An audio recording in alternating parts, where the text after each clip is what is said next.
It's Deltia back with the Sorky Porky here with the Turbulence build. If you're looking for a damaged DPS Sorc build that can do 1,000 in a group, this is it.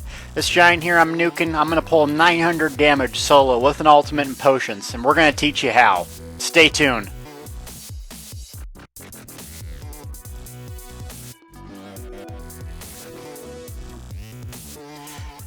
Alright guys, it's Deltia back here recording some skill guide on the Turbulence build. After you saw that video, I was listening to techno. I know it's not very surprising for some, how enthusiastic I was. But gosh, I love this build. I'm going to teach you how to do it here. It's real simple. It's going to take some time practicing. I haven't mastered it yet, but I'm getting pretty close as I can pull more and more damage. So it's all in the abilities, gear setup. Those things combined along with animation canceling will really help you optimize your damage. So it's not one thing over another. You have to be good at all three. So skills, gear, and also animation canceling, which I've done another video on. So let's talk about the skills here. Since you're a magic user, you really have to have inner light. Unfortunately, that cuts down basically 20% of your abilities having this on both bars. It's 20% critical. It's just too powerful not to have. I'm going to go over gear later, but I want to give you some stats here. Look at my crit, 63%. I'm critting it all the time, and I'm also pretty much max on spell damage, and I get weapon damage to the soft cap once I put on critical surge. So I'm pretty much max damage and have 63% crit. Too much to pass up. That's why I use inner light. Don't just put on your bar, make sure it's on. There's a little trick that you can do. If you turn it on and off, you see that little proc at the bottom. Number one, it procs at 20% more spell power, and number two, it procs the crystal frags. So if you're starting to fight off, you can kind of cheese it a couple times here. Let's see how many times it goes. 3, then start with the crystal frags early in the fight if you wanted to do that. That's a little tip with that.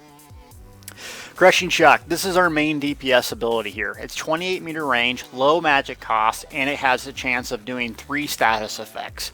So even if you're not using a fire staff, let's say you're using frost, it still could produce the dot effect. So you're going to kind of use this all the time. As you can see, the different status effects: chilled, that's 6 seconds. Flame damage is 3.6, and then frost I think is what, 4.8 on lightning. So there's going to be a couple different things. We're going to cast a lot. Reason why: it's cheap, it hits pretty good up front, and has some passive damage on the back end. So this is our main ability. We're going to weave this in with a light attack. If you don't know what weaving is, I have another video, weaving animation canceling. You just basically light attack and then cast the ability just like that. So you can see on the left here with my FTC, I got a light attack bonus and Crushing Shock. So in between, you're getting light attack and using the ability, and that's really what produces the high damage. Why? Because Sorcs have so much weapon damage. Why? Critical Surge. Let's just fire this puppy up and see how much weapon damage we get. Boom! We are overcharged. 8 points in. That's quite a bit on the overcharge. Critical Surge. Not only boost your weapon damage for 74 for 20 seconds, also critical strikes heal you for 60%, 65%. That's absurd. Critical strikes heal you. I put this on my front bar because you as well as I know that in a time of need, you're going to have to switch back to your second bar, and it ain't going to happen. You need a way to heal yourself on every bar, I believe. And that's why Crit Surge works for me up here. And then we have Frost Ring. I'm using an Ice Staff, which we'll get to gear later. Don't ask why. Well, this really doesn't hit that hard up front. It has a damage over time cold effect for 10 seconds, which is okay, but really we're going to use this kind of in between our weaves once in a while, putting that dot on a target and then spamming it if we're having more than 2 enemies. Since it doesn't do that much damage up front in comparison to crystal frags, don't use a single target all the time. Don't be the guy or gal who just wanders in and goes and you do one button over and over. Don't do that. I mean, sometimes I do that if there's 20 mobs around, but not always. And then we have Sea Frags. Yes, the mother of all Sorc abilities here. 300 magic, 311. Isn't that a band? No. Yeah, it is. Okay. 311 magic damage, but if it's procced, it does 50% less magic, and it does instantly. So what I say proc means if you cast a spell, you have basically 1 in 3 chance of proccing it. What a proc looks like. That sound. You see my weapon changes, and also I have that buff on the bottom. That allows me to Instacast it, and poor dear. Look how hard they hit, 1100. And critical surge hit me 729 heals on one ability. I mean, this is the Sorc. It's absurd. It's ridiculous. So once again, every time you cast an ability, you have a chance to proc it. So 3 casts, boom, proc. Look, different. So sound, look, and then you're just gonna know after you play this class enough. So that's C-Frags. You're going to love that ability, and it stuns them too. Last up, Flawless Dawnbreaker. I never use this ability, but it has 13% weapon attack deals damage, additional damage. I said that kind of screwed up. Essentially, staff abilities like Crushing Shock and Frost Ring are weapon damage abilities. You scale off weapon damage, but use spell critical. I know that's weird, but essentially that makes these hit 13% harder. You have to have it. I don't use it, but you just keeping it on there is just enough to make it have a huge amount of damage. Okay, so that's bar 1. We're going to go over DPS and how to DPS and all that sort of thing later, but let's just talk about the skills. Inner Light, you got to have the stupid thing on here too, because otherwise it just turns on and off and you waste time. When I talk about time on target, the more time you're on a target, the more damage you do. That sounds simple, but a lot of people don't really get what I'm talking about. What it means is, every time you're switching weapons or casting a spell or whatever, you're wasting damage because you're not on the target doing damage. If you literally just sat and did a light attack over and over on a target, you're going to pull 400 damage per second. Now, you start light attacking, you switch, you do this little thing here, and then you go back, drop a heal, then you streak around. Well, you're going to do 100. So time on target just means optimizing the amount of time you are on a target. And it sounds simple, but it's not. So this bar here is optimized just for that exact same thing. Healing Springs. Why do I have this on my bar? At some point, people are going to stand in red and need to be healed. This is for more of healing them, not me. Why? I got Critical Surge. I don't need heals. It also can build ultimate out of combat, so it's really powerful for that. Third up is Spell Symmetry. Now, I used to use Dark Deal, which is you channel, you basically trade stamina for magicka, which is good, but guess what? It has a 4-second channel time. That's a lot of time. Whereas Spell Symmetry, I can hit it once, get back a ton of magic, go back in the fight. Yes, it trades health, but if I'm rolling with good healers, I don't have to worry about my health, they worry about my health. So that's, for me, 2 Spell Symmetries is enough to get back in the fight, and it half the time. More time on target, more DPS. My favorite ability in the game, any class, Streak. It's just beast mode. 250 magic cost. It hits like a truck, 331 shock damage. That one at crits can be 500 damage alone, and it hits 6 enemies. So don't just think this is a cheesy little movement ability. This can do damage. And 2, it also stuns them for a brief period. So if someone needs a peel, the Sorc healer's dying, or your tank's in trouble because they have 30 mobs, run in, Rambo in there and streak on these idiots and just stun them. Look, boom! So that deer's a mob. Come on, deer, you should be dead. There you go. Sorry. So anyways, do that with a streak. Last ability, Mage's Wrath. It's the finisher. It's cheap, it hits like a truck, but I have it on my back bar. 2 reasons. 1, I only use it as a finisher, because Crystal Frags almost hits just as hard, has half a cost, same cast time when it's instant, so it's not really that valuable. But when it's on a boss and it's going to take multiple Mage's Wraths to kill it, then I can just spam it and guarantee the highest damage per second possible. Plus, my gear setup, I have more spell damage on my back bar. I'll get to that too. That's why I have it there.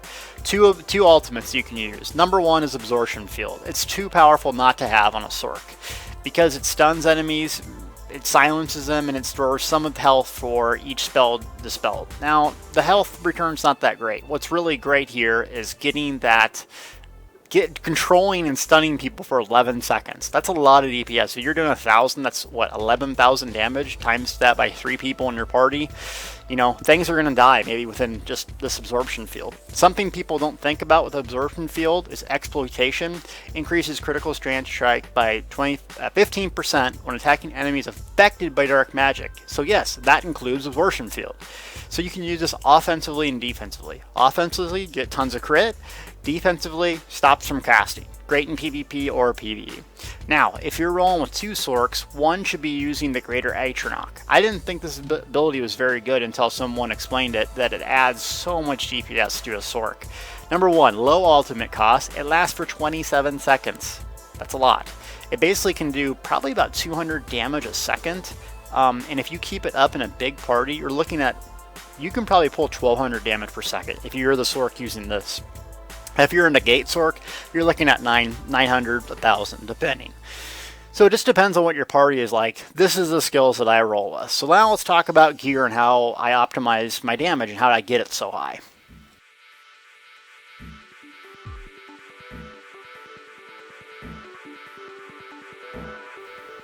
Alright, we're back at the Dragonstar Arena here in Upper Craghorn. If you haven't been here, you need to. It's really awesome content. I beat the Dragonstar on my Sorc here. Dragonstar Arena champion. It was pretty difficult, but I wasn't DPSing, and now I feel like if I went back there, I'd rip it. As you can see, some of my stats here. Max magicka, spell damage, spell resistance, not too important. And if I pop my crit surge, and have my inner light on, look at those stats. Max on just dang near everything was 63% crit. How do I get that? I use 3 different sets. The first one is a crafted set, Twilight's Embrace. This right here is a 3-piece set, and it's a 4-piece on my restoration staff. We'll get to that in a second. It adds health everyone needs. I like to be around 2600 health in PvE. I recommend that so you don't get one shot, and this really helps me get there with some more spell crit.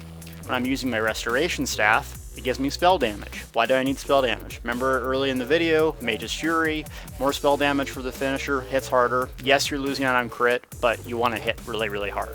For the staff, I use Magicka Absorb and Weighted Trait. Why? I'm using this primarily to do heavy attacks, get back Magicka fast, go back to my destruction staff, and do damage. So that's what works for me. The next set is the Warlock set.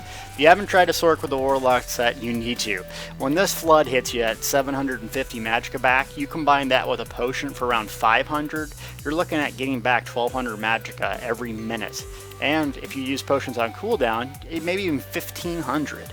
So you're always going to have magic as a Sorc. You really are. I went high elf, and that combination here is just deadly. You don't get to pick your traits on this, so it's infused, which is okay. Mundastone Divines, I only could craft 1 piece, and that's my gloves, so not big deal. Third piece, a little bit confusing. Warlocks here is on 4 pieces of the gear, plus a necklace, and then I have 2 Dominions, which is a PvP set, and then the Ice Staff. So that gives me 10% more crit when I'm on my Destruction Staff.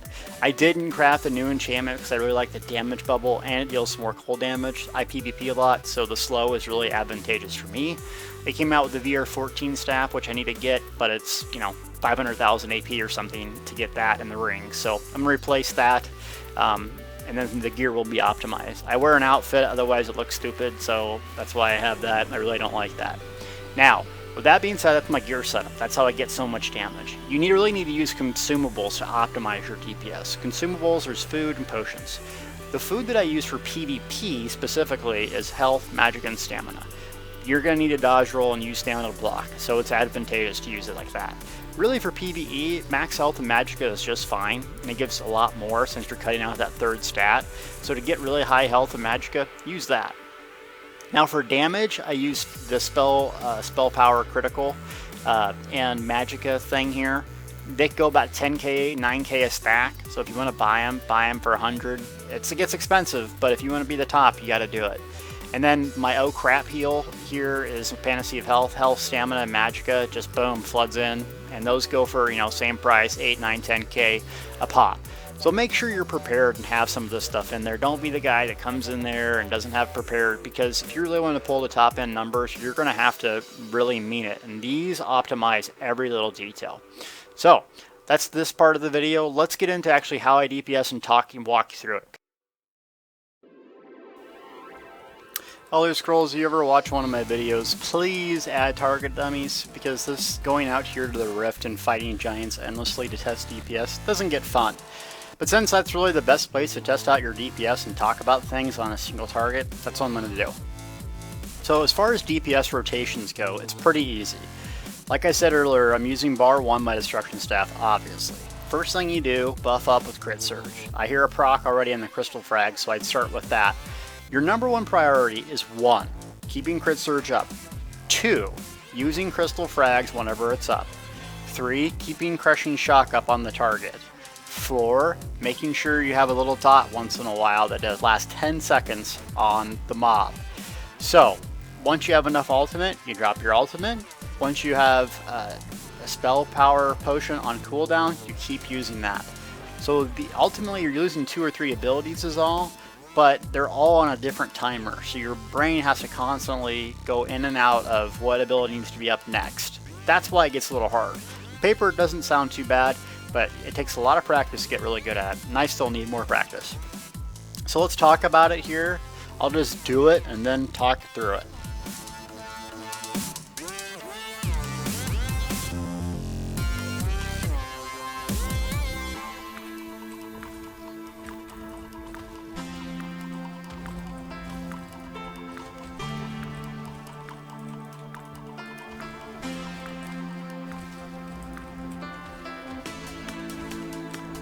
So I got 548, not very good. I missed a couple of weaves and I didn't use my spell potion too early. So there's always room for improvement. I did get 900, but it takes a lot of practice to consistently get that high. So let's talk about what I did. First off, you buff up. I didn't get a whole lot of Crystal Frags procs. Crystal Frag hit for 1100. So really, the more procs you get, it's randomized, but that's really going to increase your DPS. You're trying to weave, so light attack in between abilities like this kind of buffs it up. So I'm doing rolling in, buff, either Crystal Frags or Crushing Shock. That's pretty much every time. Crystal Frags, Crushing Shock, depending on what's up. If it's not, then I get a little close, Impulse, right there. Get that dot on. Then I peel back, the light attack, Crushing Shock, seeing if Crystal Frags is up, Crystal Frags, no ultimate, potions up, that sort of thing. Let's do it again. Poor Mammoth. So buff, and then see if that procs the Crystal Frags. Now you can also trick it and just do it here with Inner Light. Well, if it ever goes. There. So now I buff, I got a proc already, light attack, frags. I'm going to heavy it in, light attack, shock. Light attack, Crushing Frog. I hear that proc. Light attack. Now that dot's about down, so I'm going to light attack go in with an impulse. Light attack peel back. My crit surge is about gone. Got 20% or less, switch bars, and finish. And that's really it. For multiple targets, literally you could sit there and spam Impulse or Frost Ring, whatever you want to call it, Elemental Ring. But it's only going to hit for 400 or 500 at a time and a dot, so it's not that advantageous unless there's 1 or 2 or 3 more characters there. So like that hit for 400. When a Crystal Frag hits for 1,000. So that's why it's not that advantageous. Now you throw in a spell crit potion, you're going to hit really hard. So why this pulls so much damage is really due to weaving. Once you get really good at it, which I'm not yet, you're going to add so much damage with your light attacks. But right now, even on these targets, you know, you're getting 400 or 500 damage. That's without any buffs. Meaning, when you're in a group, let's say a Trials group, you got people running Elemental Train. You got people running Combat Prayer, which 9% boost your damage, period. You got people running all sorts of different offensive and defensive abilities to help buff you and optimize your damage. So that's why in a group, you can expect a lot of damage. Consistent, reliably, over time, 1,000 is how you do it. And this video showed you how to do it. So feel free to stop by my site, deltiasgaming.com. Holler at me in-game at Deltia. We always appreciate you watching. Leave a comment, send me a message, or just stop by. Thanks for watching.